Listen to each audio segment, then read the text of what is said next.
Parents have been complaining about the boundaries of schools in the district. Stay tuned for more details. We catch up on how our sports teams are doing in the playoffs. RHS will be holding a rally when we get back from Thanksgiving break. Find out what it is. From Eye of the Tiger, this is TigerCast News. Broadcasting from Studio 403 at Roseville High School.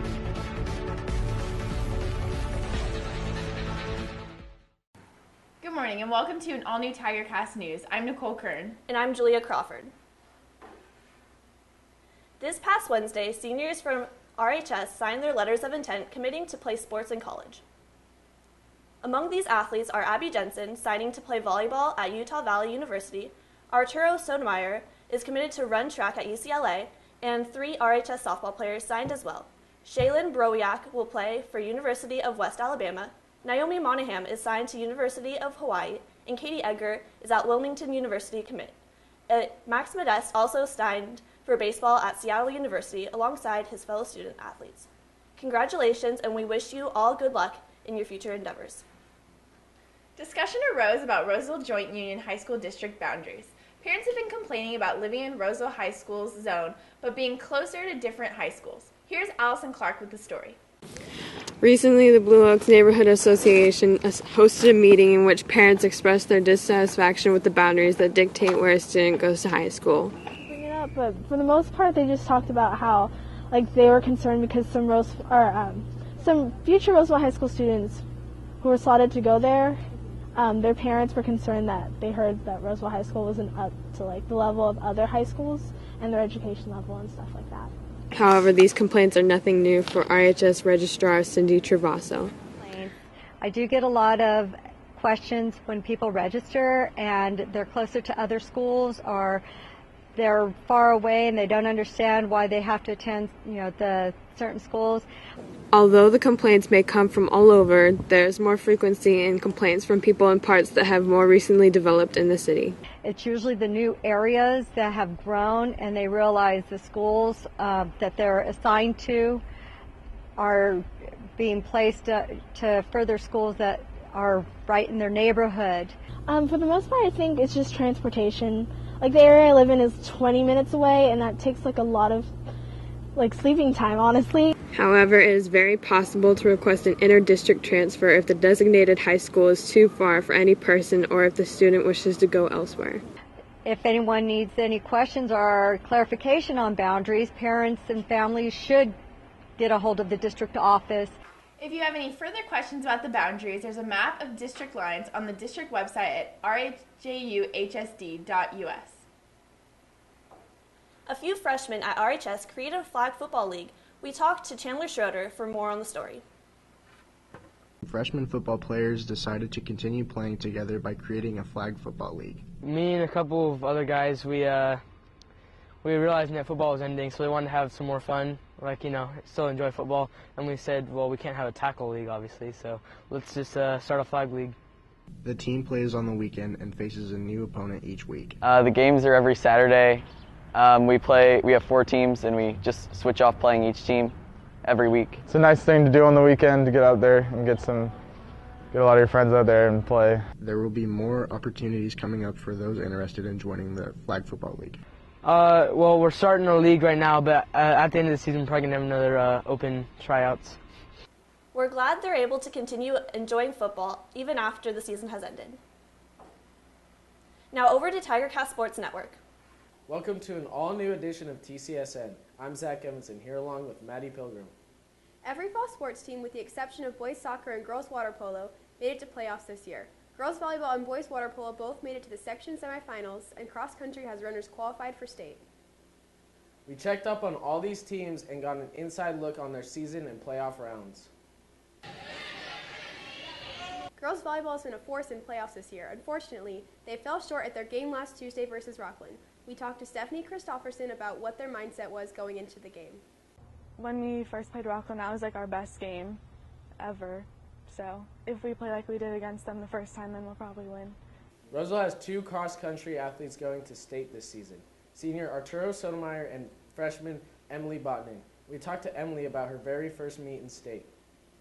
So I am a freshman on the varsity cross country team, and at our recent sections meet I got 3rd place, and the top 5 individuals get to move on to the state meet, and since I got 3rd, that means that I'm moving on to state, which is in Fresno.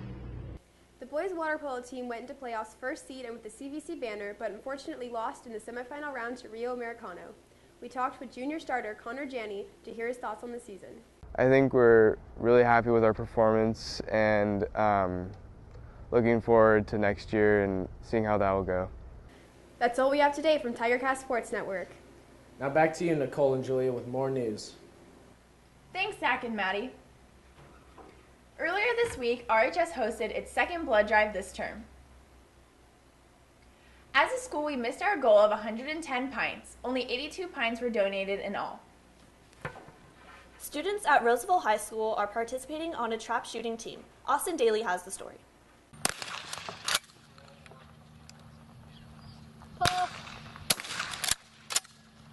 Trap shooting, a competitive sport, has been at Roseville High School for 6 years. Students are preparing for upcoming competitions in March. We talked to Mr. Coleman about what trap is. We shoot American trap. We shoot at a small clay target. It's flying about 45 miles an hour out of the trap house. The birds either go left, right, or straight, and the idea is to shoot your shotgun and blow the little bird up. There are many reasons students join the sport. I enjoy trap because I get to shoot stuff, I get to hang with friends, and Coleman is an awesome coach. I enjoy trap because it gets you closer with people and it can make you like lots of friends that you would probably never see.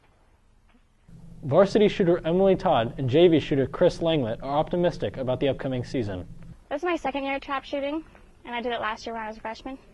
I expect for it to be really fun and us to do a lot more competitions. For me personally, I'm hoping for some good numbers, and from the team, looks like everyone's doing well, so I'm expecting high numbers from everybody. John Coleman knows what he enjoys most about his job. Watching the kids do well, especially with the new shooters, you coach them through the basics, and then all of a sudden, everything just clicks. All the coaching tips, working on how to follow through, how to hold your gun, how to squeeze the trigger, how to see the bird, and then all of a sudden it just works. And you can see it in their eyes. The kids just light up. Students interested in joining can talk to Mr. Coleman for more information. The holidays are just around the corner, and recently the annual Toys for Tots program began at Roseville. Once again, RHS students will have the chance to help kids in need. We talked to Kendra Clint, Toys for Tots Commissioner, about what students can do to help. Toys for Tots is an event that we put on every year in student government. It's for the underprivileged elementary school kids, and we come in and give them on Christmas. Go to the cafeteria at lunch because there's a lot of kids that still need presents. It's nice to see RHS students helping out children in need during the holiday season. This year, Roseville High School is holding a new kind of rally. We go to Zach Seminer with the full story. The Clash of the Classes rally is a new type of rally coming to RHS on December 5th and will determine which class has the most spirit. Our vision for the rally is just to see how this one goes because it is our first one ever. So we're trying to make this an annual thing, and we want to see how well the school acts together. So that's our vision, is just to make sure that there's good sportsmanship and for people to get out and get excited for this rally. This rally will not include any performances, only games and competitions between each class.